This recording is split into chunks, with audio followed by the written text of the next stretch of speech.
Le grand procès, le terrible procès de Fares Eddine Benchir qui devait avoir lieu aujourd'hui a finalement été reporté dans des circonstances troublantes en raison des pressions politiques qui ont été exercées en haut lieu sur les magistrats et les juges du tribunal militaire de Blida. Car pour la première fois depuis l'histoire de l'Algérie indépendante, un patron de la police algérienne devait être jugé pour haute trahison, espionnage et intelligence avec des puissances étrangères. Si Fares Eddine Benchir est condamné pour haute trahison, cela signifie qu'il faudra réclamer des comptes à Abdelmajid Tebboune et à son cabinet. Qui a nommé un espion à la tête de la police algérienne? C'est Tebboune. Donc Tebboune, il est directement impliqué.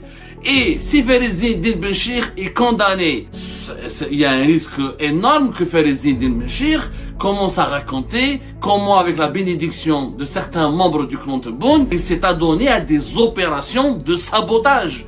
Je dis bien des opérations de sabotage et de déstabilisation de l'armée nationale et populaire pour permettre au clan Tebboune d'asseoir un pouvoir absolu sur le pays. Al-Mouradia n'a pas du tout intérêt, elle sera elle-même compromise. Elle sera elle-même citée. Boualem, le directeur de cabinet de Abdelmajid Tebboune et le bras droit d'Abdelmajid Tebboune est clairement impliqué. Le grand procès, le terrible procès de Fares Eddine Benchir qui devait avoir lieu aujourd'hui, le 28 avril 2026 au tribunal militaire de Blida, a finalement été reporté dans des circonstances troublantes, je dirais même scandaleuses, puisque ce procès n'a pas pu avoir lieu, n'a pas pu être organisé en raison des pressions politiques qui ont été exercées en haut lieu sur les magistrats et les juges du tribunal militaire de Blida.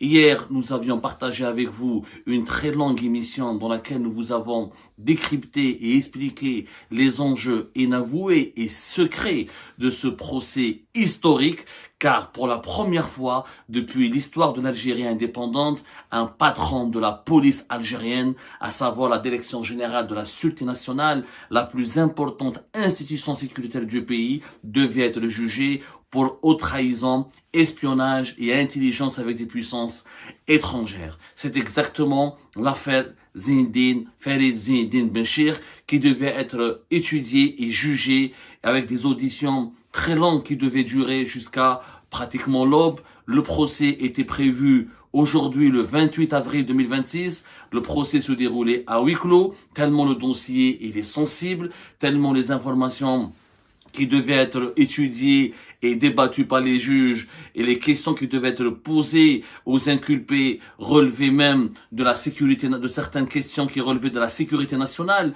Certaines informations devaient être même classées secret défense, voire extrêmement confidentielles. Et malheureusement, ce procès qui devait commencer aujourd'hui à 9h du matin au tribunal militaire de Blida n'a pas pu avoir lieu.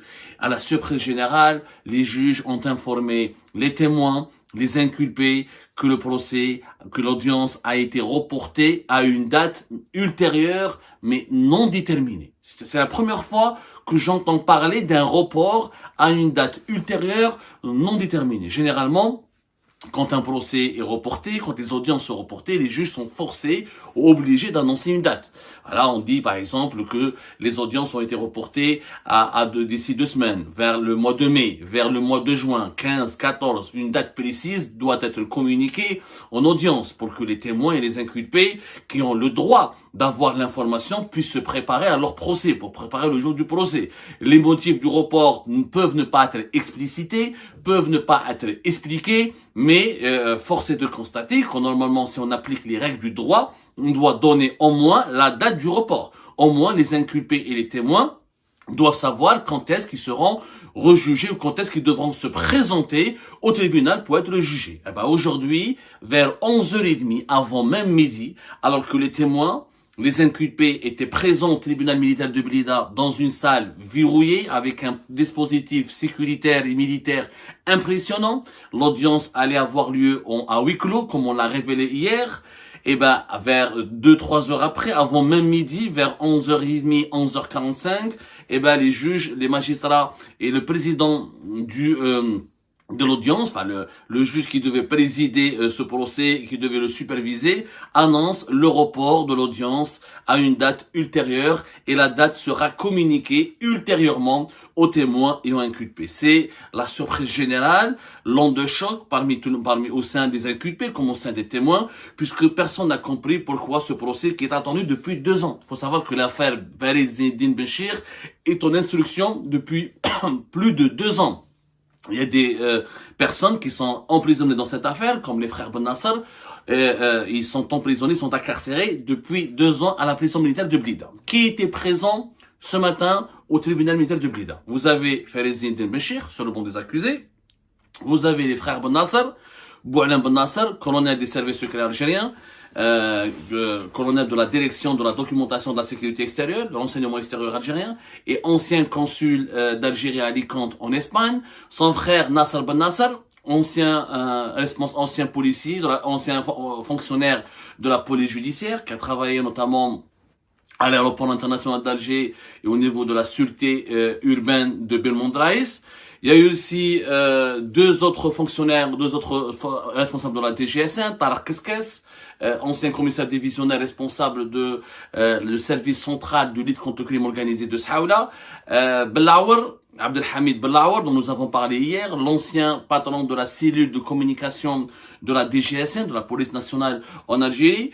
Vous avez Khettel, Nordin Khettel, polémiste, journaliste, et tête pensante de l'idéologie comment on appelle ça, bédicienne novembaria, cette tendance idéologique arabo-conservatrice colorée par un nationalisme primaire. Il y a eu aussi un nouvel acteur qui a été impliqué récemment dans l'affaire de Farid Zinedine Benchir.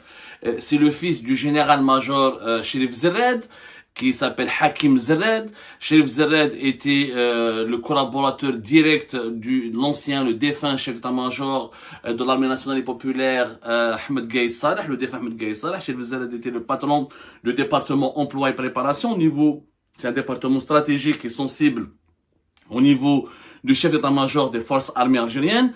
Hakim Zerred, qui avait été emprisonné au mois de mai 2025, il avait été inculpé pour avoir été en contact avec Toufiq Ben Nasser, qui est le 3e frère, le 3e membre de la fratrie Ben Nasser, qui lui, il a été inculpé lui aussi, mais qui a été déclaré en fuite à l'étranger. Il y a eu un homme d'affaires, un commerçant algérien installé en France, dont les initiales sont RT, qui aussi a été inculpé dans l'affaire de Farid Benchir, qui a été déclaré en fuite lui aussi à l'étranger.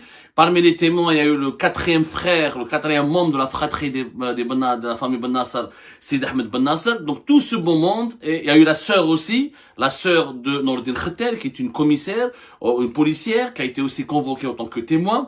Tout le monde a répondu présent aujourd'hui et tout le monde devait donc être jugé dans le cadre de l'affaire Farid Zinedine Benchir. Je rappelle que Farid Zinedine Benchir, l'affaire elle concerne 4 chefs d'inculpation majeurs: abus de fonction et trafic d'influence, atteinte aux institutions de l'État, intelligence avec des puissances étrangères, collusion avec des cyberactivistes. Quand on dit intelligence avec des puissances étrangères, ça veut dire qu'il y a eu des affaires d'espionnage. Farid Zinedine Benchir est le personnage principal de cette affaire, même si, comme on l'a dit hier, il y avait une campagne de désinformation et de manipulation de l'opinion publique qui a voulu faire croire 3-4 jours avant ce procès que l'affaire qui devait être jugée au tribunal militaire de Blida, c'est l'affaire de Boualem Ben Nasser et des frères Ben Nasser, ce qui est complètement faux. Les frères Ben Nasser ne sont que des personnages secondaires. Je rappelle un bref résumé de cette affaire. Farid Zinedine Benchir a été inculpé et emprisonné depuis début octobre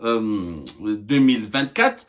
Fin septembre et début octobre 2024. Il a été officiellement inculpé et emprisonné pour avoir joué un rôle compromettant dans des opérations de complot contre l'autorité de l'État et en utilisant des connexions avec des services secrets étrangers et en abusant de sa fonction à la tête de la police nationale en Algérie pour torpiller, déstabiliser et affaiblir des institutions sécuritaires sensibles comme les services secrets algériens en alimentant aussi des cyberactivistes basés à l'étranger pour mener des attaques coordonnées sur les réseaux sociaux contre des cadres de l'État comme le général Nasser Djen, comme le général-major Mehna Djebbar, comme le colonel Mouad et comme Saïd Chengriha, le chef d'état-major de l'armée nationale et populaire, et un certain nombre aussi de décideurs de l'état-major de l'armée nationale et populaire et des hauts responsables des services secrets algériens.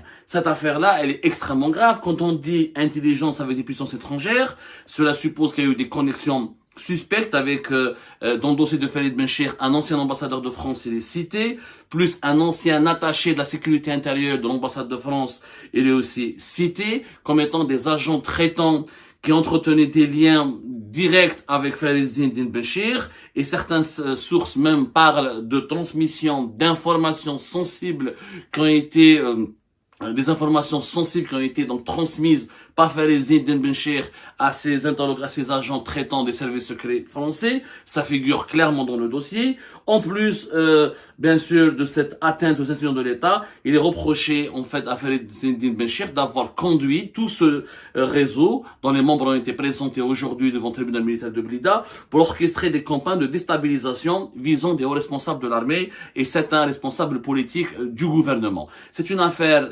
d'une extrême gravité. C'est la première fois je dis bien que c'est la première fois depuis l'indépendance de l'Algérie qu'un patron de la police nationale en Algérie patron de la police algérienne devait être jugé pour espionnage, haute trahison, intelligence avec des puissances étrangères. On est dans le cadre de la haute trahison. Malheureusement, ce procès n'a pas eu lieu. Pourquoi? Parce que au niveau de la présidence de la République, au niveau du palais présidentiel d'El Mouradia, nos sources nous l'ont attesté à l'unanimité, toutes nos sources nous l'ont confirmé, les appels téléphoniques insistants et pressants ont permis d'exercer des pressions, de très fortes pressions sur les juges qui n'ont pas pu donc bénéficier de la marge de manœuvre nécessaire pour diriger les audiences de ce procès et pour l'organiser sereinement. En réalité, il y a un projet machiavélique qui consiste à empêcher est-ce que Farid Benchir soit condamné pour haute trahison ou pour espionnage ou pour intelligence avec des puissances étrangères, pour une raison très simple et évidente que si Farid Benchir est condamné pour haute trahison, cela signifie qu'il faudra réclamer des comptes à Abdelmajid Tebboune et à son cabinet au niveau du palais présidentiel pour qu'il rende des comptes. Qui a nommé un espion à la tête de la police algérienne? C'est Tebboune. Donc Tebboune, il est directement impliqué. Et si Farid Benchir est condamné, s'il est auditionné, s'il est entendu, s'il est poussé dans ses derniers retranchements, et s'il est pressé et intimidé par les juges du tribunal militaire de Blida pour le pousser à faire des aveux et à communiquer des informations, il y a un risque énorme que Farid Benchir commence à raconter comment, avec la bénédiction de certains membres du clan Tebboune, il s'est adonné à des opérations de sabotage.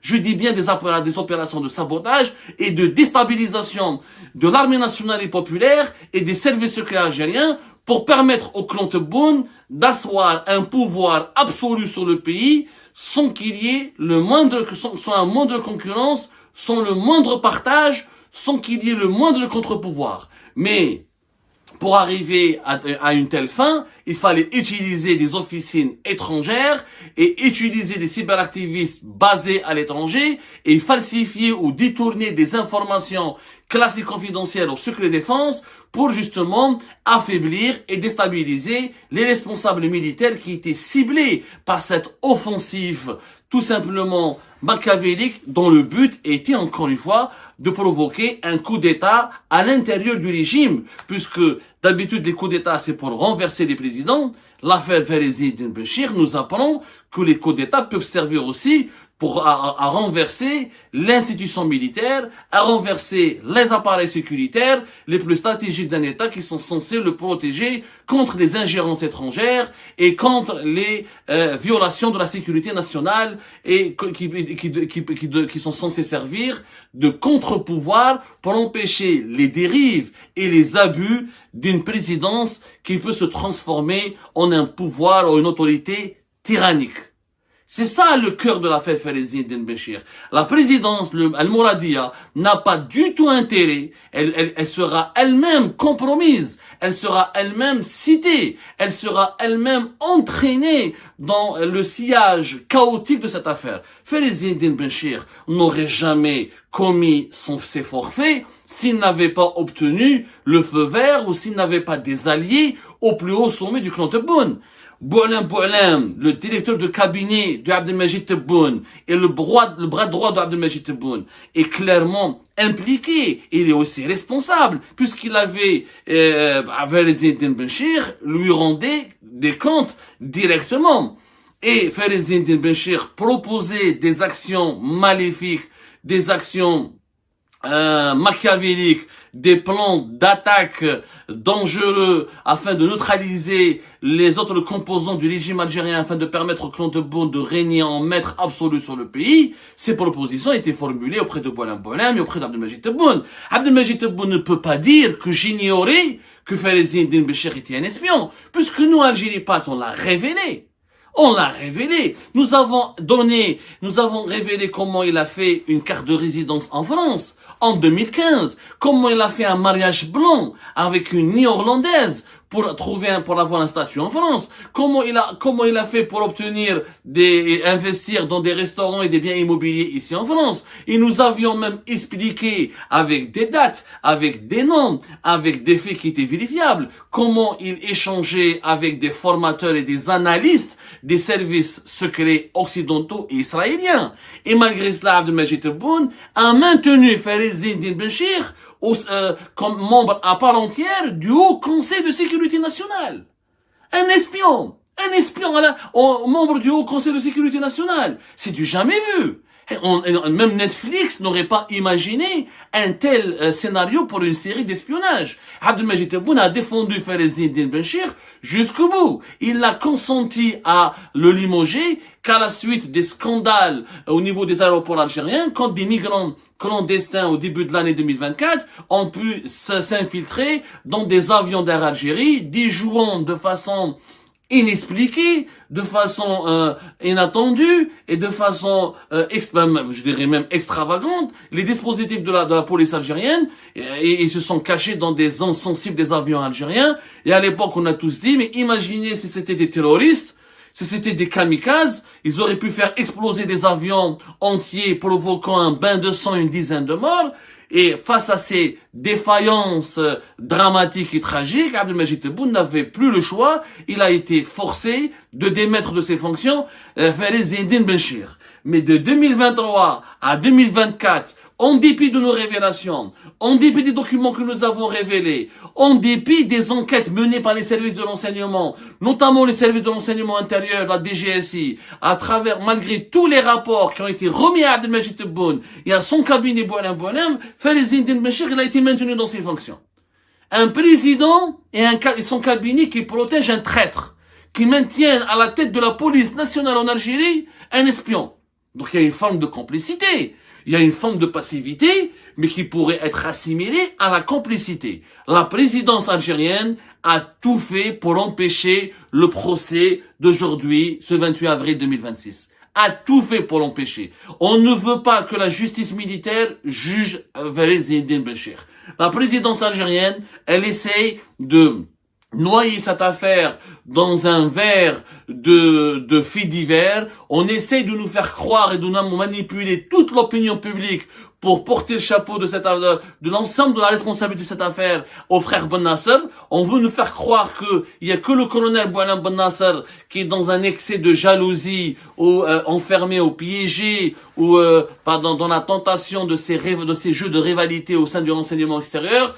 Ce serait lui qui aurait alimenté des cyberactivistes basés à l'étranger pour déstabiliser, injurier, calomnier et discréditer des hauts responsables de l'État. Ce qui est complètement faux. L'affaire Farid Zine Benchir, il n'y a que lui qui est entièrement responsable. C'est lui qui a nourri des connexions extrêmement poussées, douteuses et suspectes avec un certain nombre donc de responsables et de hauts responsables des services secrets français, israéliens et occidentaux, dont américains. C'est lui qui a intégré des cercles sécuritaires très opaques et très étranges au nom de certaines formations académiques pour lesquelles il n'a jamais été autorisé. Il n'a jamais été autorisé de rejoindre ces formations, ni autant que formateur, ni autant qu'élève. Et malgré cela, au moment où il était patron d'une importante direction ou d'un important organisme de la police algérienne, il fait un mariage blanc avec une Néerlandaise, il obtient des papiers en France, il achète un restaurant, il s'associe avec son frère pour investir dans la restauration et la brasserie en France. Cet homme, il n'est pas uniquement malhonnête, n'est pas uniquement véreux, n'est pas uniquement suspect. Cet homme est un traître qui a dirigé la police nationale en Algérie. Les informations les plus factuelles, les plus précises, les plus évidentes, ça saute aux yeux. Mais ça saute aux yeux. Quand quelqu'un fait un mariage blanc, on peut faire des papiers en France, et qu'après les autorités françaises révoquent comme par hasard son carte de séjour. Ensuite, il devient patron de la police nationale en Algérie. Quand l'attaché de la sécurité intérieure de l'ambassade de France de 2016 à fin 2020, qui a été expulsé par les autorités algériennes en 2021 à la suite d'une affaire d'espionnage jugée par la cour d'Alger elle-même, quand cet attaché de la sécurité intérieure était le copain, le camarade dans la même formation que Farid Zine Benchir en France, alors que les deux hommes, pendant 4 ans, ont entretenu des échanges réguliers et directs, voire même une certaine amitié suspecte. Il y a quand même trop d'indices. Il y a un faisceau d'indices. Même s'il n'y a pas d'épreuves matérielles, c'est très compliqué de trouver des preuves matérielles pour déterminer l'implication de quelqu'un dans les affaires d'espionnage. Mais il y a un faisceau d'indices qui attire l'attention. Qui devrait attirer suffisamment l'attention des juges tribunal militaire de Blida pour inculper Farid Zine Benchir et le juger. Mais la présidence algérienne veut sauver la tête de Benchir parce qu'elle veut sauver d'abord sa tête. Boualem et Abdelmajid Tebboune, un jour ou l'autre, ils devront répondre des accusations de complicité avec Farid Zine Benchir. Et si Tebboune et Boualem étaient au courant que Benchir était un espion à la solde de puissances étrangères, et s'il n'avait rien fait pour le démettre de ses fonctions pour protéger la sécurité nationale, qu'est-ce que cela aurait signifié? Qu'est-ce que cela devrait signifier? L'affaire Farid Zine Benchir n'a pas manqué et ne manquera pas de faire couler beaucoup d'encre. On ignore encore une fois la date de l'audience de ce procès. Peut-être que ce procès ne se tiendra jamais tant qu'Abdelmajid Tebboune est au pouvoir, mais un jour ou l'autre, la justice sera faite et la vérité finira par triompher.